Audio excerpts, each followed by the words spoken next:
Mary suffers from bipolar disorder, also called manic depressive illness. When we first interviewed her, she was in the depressed phase of her illness. And then, quite surprisingly, 3 days later, she switched into the manic phase. And so we have the opportunity to show you Mary in both phases of her illness. Please note that certain psychotic symptoms are present in both phases.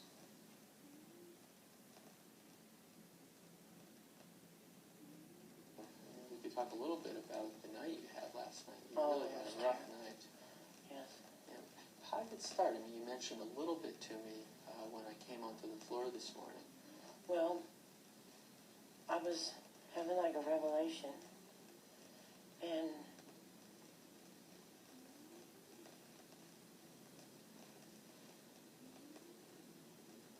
the devil was saying something to me. Go get her. She tried to sleep with you.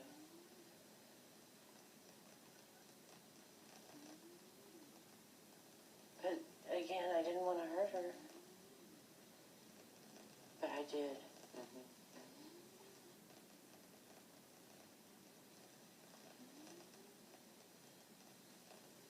And you mentioned voices this morning. Yeah, I hear lots of voices. Yeah. And they said something to you about her? Yeah. What did they say? Go get her. Go get her. Did they say anything else? You had to kill the devil. Okay. So you thought she was the devil? Yeah. Okay. Has that happened before? Yeah. Or you got a message like that somebody was Got evil? to get me. Yeah. Yeah. Why would they be trying to get you? I don't know. Have you put together any thoughts about that? I mean, is it because of something that you have or any special position you have in the world? I feel like I'm on top of the world, looking down on creation, and the only explanation I can find is the love that I found ever since you've been around, is going to put me on the top of the world. What's your relationship to Jesus Christ? He's my father. Okay. I mean, a lot of people say Jesus Christ is their father. Do you have a special relationship with him right now? Yes. Can you say a little about that?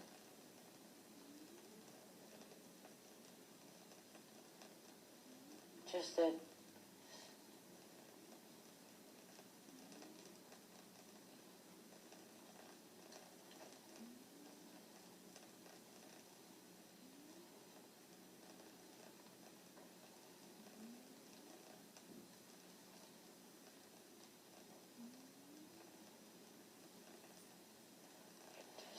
You got sidetracked there. Can you tell me what you were thinking, or were you hearing something? no.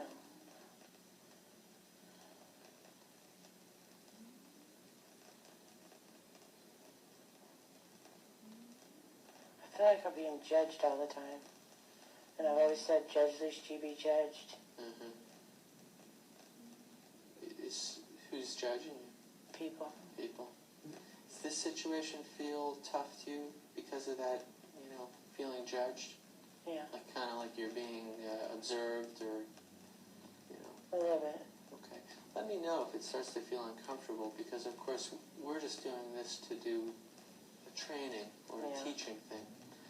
But if it starts to fit into some of those other feelings you've had before, it might start to feel uncomfortable. Just let me know if that starts to happen. Okay. Just then, were you hearing any voices? No. You seem to get distracted a little bit. I think it's because I have a disease of the brain. Mm-hmm. There's something wrong with my brain. What do you think it is? I want to be a little kid again instead of a grown-up. Mm-hmm. Because everything was so calm and cool and collected when I was a little kid, except for when my dad was beating me up. Well, that doesn't sound good. Sometimes I think I'm possessed. Who are you possessed by? I don't know. By someone or something good, or someone or something evil? Something, both. Both. Sometimes I can't detect which is which. Then I hit with that one guy. This was all part of the same thing last night? No, this was, Oh, a different time? I went into his room and punched him in the face. His name is Mark. What was going on there?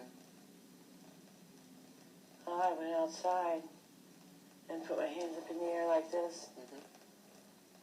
And everybody was just scared and cussing at me and what have you. And he was standing in the way where they couldn't see me.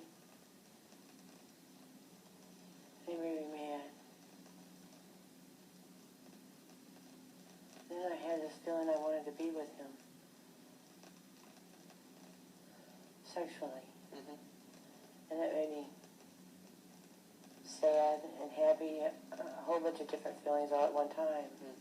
Because I hadn't had that feeling with my husband in a long time, like I did when we first met. Mm-hmm. It's a conflict between my husband, too, and the world. You know, in between these episodes that are happening now, I guess every year, every other year, that everything goes back to normal. Yeah. When I don't take my medicine, though, But when you don't take your medicine, it happens again. okay. When you are taking your medicine, though, is there still this kind of active battle between good and evil going on? Yeah. Can you hear anybody's voice at those times? Do you hear voices Yeah. when you're on your medicine, No. in between the flare-ups? Yeah, in between the flare-ups. You do hear voices? Yeah. But it stops when you're on your medicine? Right. Okay. And how long does it stay away for? Till I stop taking my medicine. So it could be months and months, or Yeah. even a couple of years. Well, see, like the first time I got sick was 85. Uh-huh. And it separated itself for 3 years. I figured 85 was the devil. He had me stinging from head to toe. Mm-hmm. I was so stoned. It wasn't funny. My husband jabbed me in the left shoulder blade like that, trying to get him off my back. Mm-hmm. And then I believe it was God who came again to me in 1988, which was separated from the devil for 3 years. And then he came again in 1990, in 1992, and now in 1993. But in between those times, no devil. Okay. And what's your mood like in between those times? On top of the world. I mean, when you're taking your medicine, Mm-hmm. do you feel high or just normal? Normal. Just normal. Okay. How would you describe how you're feeling now? A little scared. A little anxious.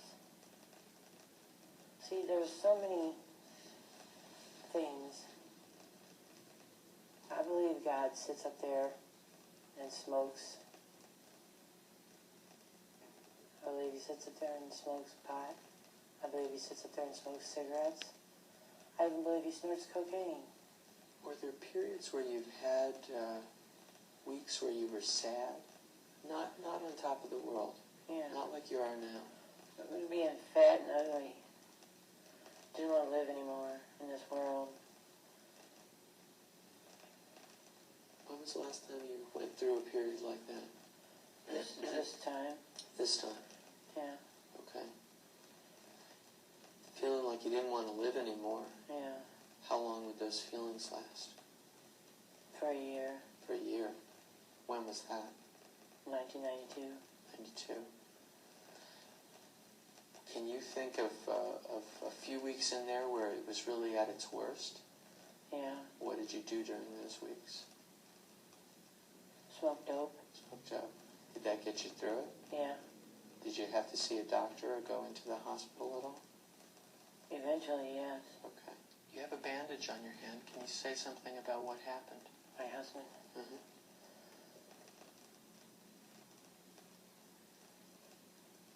I think he plays around on me.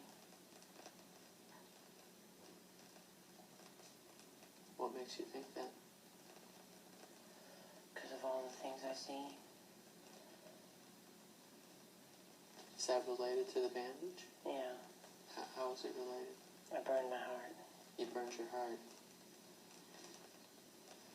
Now, last week when I saw you, there were 3 round circles there, and there was no bandage. Yeah. How did you get the circles? With the ashes? From a cigarette? Yeah. Okay.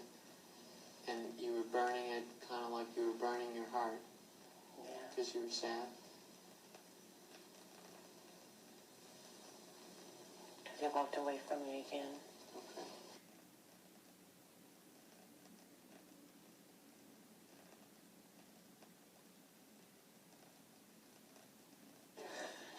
Well, Mary, I'm glad you could come back.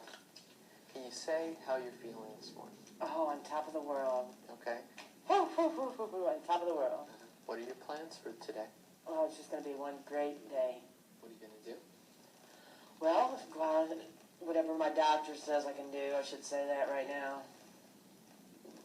Tell me a little bit about that. You mean you may have some restrictions? Yeah, still. I went off with my husband last night. I beat him up. What? No. Tell me about that. Well, I wanted him out of there. He came to visit? Yeah, he came to visit me. Okay. Yeah, and he pissed me off, so I wanted him out of there, so I beat him up. Now, what do you mean you beat him up? I forcibly beat him up. You hit him? Quite a few times. Oh, yeah, slugging it out. You were saying something earlier about Jesus Christ and the CIA. Okay, I'm in incognito for the Lord, God Almighty, Jesus Christ. Okay, I'm working for Him. I have been for years. Now, what do you mean incognito? I'm a spy. And what's your mission? My mission is to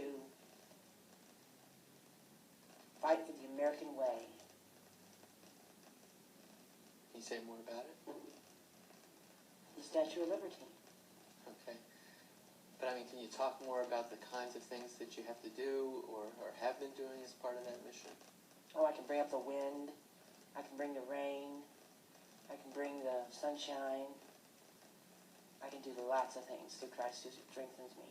Okay. I mean, you can actually cause the wind to come up. Oh, yes. Could you do that today if you wanted Sure. to? Oh, yeah. And what gives you the power to do that? God. On our walk down, you were mentioning about the air and the smells, and we saw some flowers.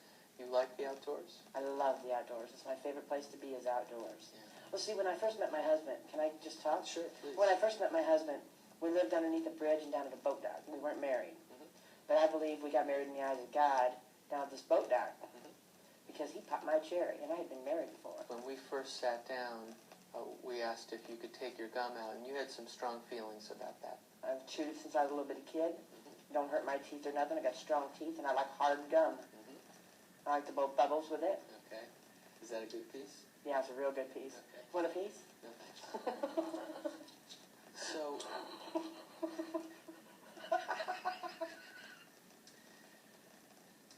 talk a little bit more about the way that sometimes you start crying. I mean, what's the sort of thing that can get you crying? Missing my mom, for one. Okay. She died. I told you that my mom died. I think so. April 5th, 1993. My mother passed away. What happened? Well, she hadn't walked for 21 years of my life. Am I still focused? Okay.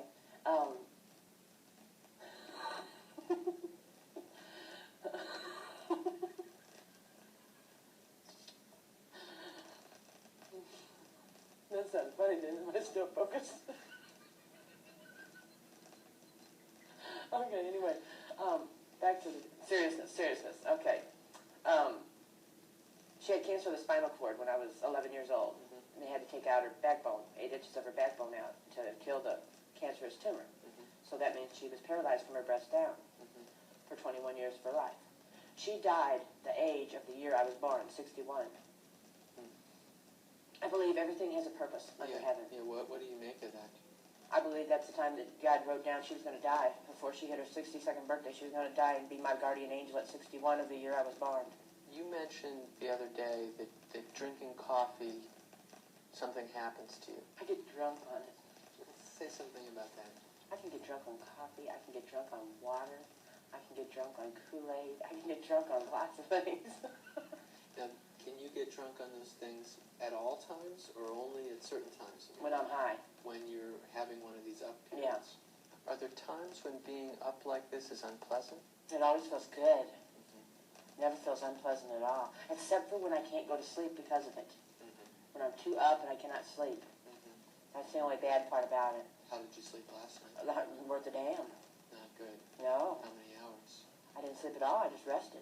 Even though you didn't sleep last night, you still have good energy? Oh, yeah. Do you feel as good as if you had gotten a full night's rest? Oh, yeah. Big time. Okay. Were you able this morning, feeling this good, were you able to concentrate on things that you wanted to concentrate on? Sure was. I helped him put some stuff away. I folded laundry. Okay. I stuffed socks together. Okay.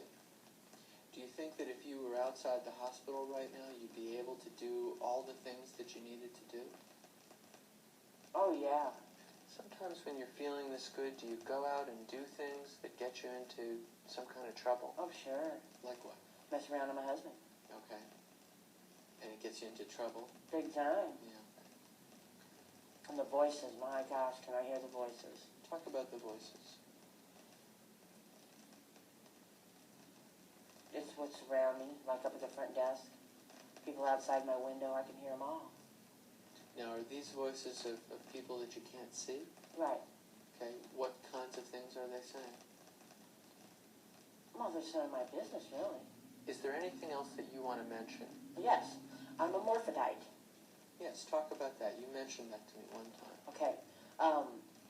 I'm a male and a female mixed. Okay. I have both organs. And I believe that that's the way God is up in heaven. Okay. Mary, I want to thank you for coming back. So we've covered a lot of things. Yeah. Okay. Thanks again.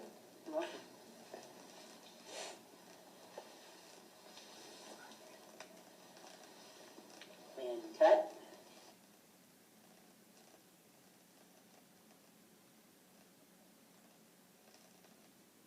Okay, John, you did a great interview with Mary. Could you go over the most characteristic symptoms for us? Mary is a really engaging person to interview, and certainly we saw two different states in the two interviews that we watched and the two interviews that I did. The second interview really, I think, captured very well the state she was in, where her mood was elevated, she was expansive. We didn't see so much, but we heard about how irritable she was. I think she had gotten into a scuffle the night before. And the other features that were really prominent were her slightly pressured speech, her flight of ideas. She kept intruding into the flow of the conversation with a kind of non sequitur, something that didn't follow. She also had some distractibility. We saw her turn to the camera several times, and it was hard for her to focus. We also saw some prominent delusions and a psychotic element to her presentation, and I think that's another important part of what's going on with her. The first interview that we saw was quite different, and she was showing some motor retardation. Her mood was down. She talked about being sad. I think she talked about being anxious. And the interviews were only separated by a couple of days. So we really saw a rapid transition. She's obviously switching back and forth fairly rapidly. But is she switching back and forth rapidly enough to meet the criteria for a mixed state? Well, we really didn't see her go into a full-blown syndrome of mania or depression completely with a rapid time course. Actually, DSM-4 draws the line at a single day insofar as the evidence of both states have to be present in a single day.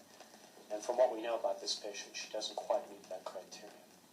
So I guess we would say that she's a rapid cycling patient, but has distinct phases, not a mixed. One of the most things that's most striking about Mary is the dramatic contrast between the two mood states. On the other hand, it's important to point out there were some features of her illness that remained present in both mood states. One, of course, was the psychotic symptoms, and the other was still some element of flight of ideas or silly behavior for example, even in the depressed phase, she answered one of your questions with the lyrics from a Carpenter's song. That's right. Which you wouldn't think of as typical of depression. That particular behavior would be more classically manic.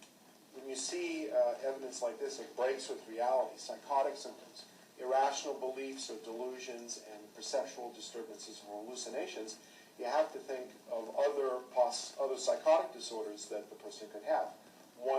The two major ones I would think would be schizophrenia, which is those marked psychotic disturbances, but without really that pronounced disturbance in emotion or mood, and schizoaffective disorder, where you see the occurrence of both mood and emotional disturbances with psychotic symptoms. What makes me think from her presentation it's more in the direction of the bipolar disorder is that it's from what we know about her history that we didn't get into in a lot of detail on film, is that her psychotic symptoms always co-occurred with her disturbance in mood.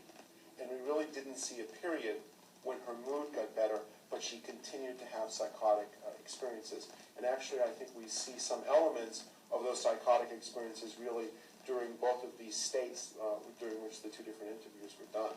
Right, if she had been a CIA agent and had told you about being a CIA agent and hadn't been making you laugh at the same time, and simply had those psychotic features, then you would think of other diagnoses. But the fact that she was engaging, blowing bubbles at the camera, telling jokes, being very open about sexual indiscretions, in the presence of psychotic features, I think leads one much more clearly towards the diagnosis of bipolar disorder. You know, the first interview where she was depressed, you know, I got the feeling that maybe she had been medicated, you know, because she looked so staunched, so really stiff. That's a very good point, that certainly medication side effects can mimic the kind of slowness of movement that goes along with a depressed picture, and you've always got to consider that when you're trying to evaluate someone. I think Mary really did have a depressed state at that time, but I think there were medication side effects too. Barbara, you've taken care of a lot of patients like this. Oh, yes. Well, how dangerous are these patients when they're in the manic phase? What do you typically do, or how do you interact with them to help reduce them? This is a lady who is experiencing a mood disorder where she's high one minute, she's low the next. But there's no way for us to predict because she can't predict. So therefore, someone should be, you establish some type of relationship with her. You know, even though she's going to tell you there will be times she won't want you near her, but still have her where you can protect her from others and from herself. And personally, I love manics. Well, I think, Barbara, that's a very interesting point that you touch upon, and people have asked me that frequently. Boy, if I could only have bipolar disorder or just have the mania, wouldn't that be great? But the fact is, even when people have manias or predominantly as a part of their illness, we see, an end state that's very, very unpleasant to the person. That, they get into fights, physical fights, and they do these, engage in these kind of behaviors that in the end are really quite destructive and can be very hurtful to the person.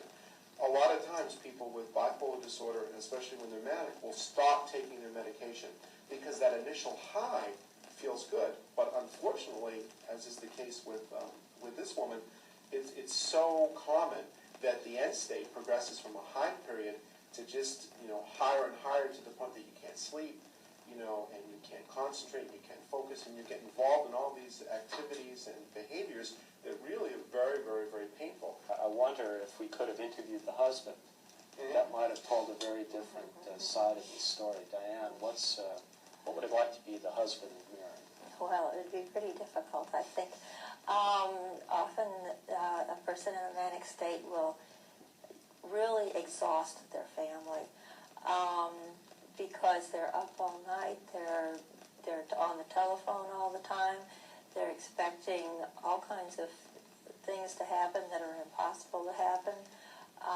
They often get in trouble with the law, and the person in this manic state doesn't have much insight about what the effect that they're having on other people. They think that people are really enjoying the way they are, and everyone is having Well, they a are good time. part of the time. Part of the time, but it gets a little, a little intense and a little extreme, and then people start running away from them, and they think everyone else should be having as much fun as they're having, and they have no insight as to how demanding they are, how intrusive they are, and how irritating they become. I think part of it is a lack of insight, and Yes. Mary, part of it is the grandiosity. Yes. This belief that really the whole show or the whole party may well be for them. Right. And her grandiosity was of delusional proportions. She believed that she had a special relationship with God and was on a special mission. But this lack of insight, not really having an understanding of what's happened and the consequences, is something that makes it very difficult to treat people with bipolar disorder. I remember one time I interviewed a woman who had been brought to the hospital after she had literally started a riot in a fast food chicken restaurant. And interviewing her and taking a history, I asked her what had brought her to the hospital, and basically she said, well, I walked into Church's Fried Chicken, asked for a glass of water, and then the police came and brought me here. Which made me very nervous. They'll never ask for a glass of water in Church's Fried Chicken and end up in a mental hospital. In fact, that's not true. I mean, she kind of didn't have any sense that she had started to get loud and angry, and she was laughing and joking, and people weren't talking fast enough and moving fast enough for her. And before you know it, it got to the point. She frightened people. Yeah. Maybe one more comment to make is talk a little bit about whether certain groups of people are at higher or lower risk for this particular disorder. And as far as we know, like schizophrenia, which we'll see later in this series, bipolar disorder can affect any socioeconomic class, any race,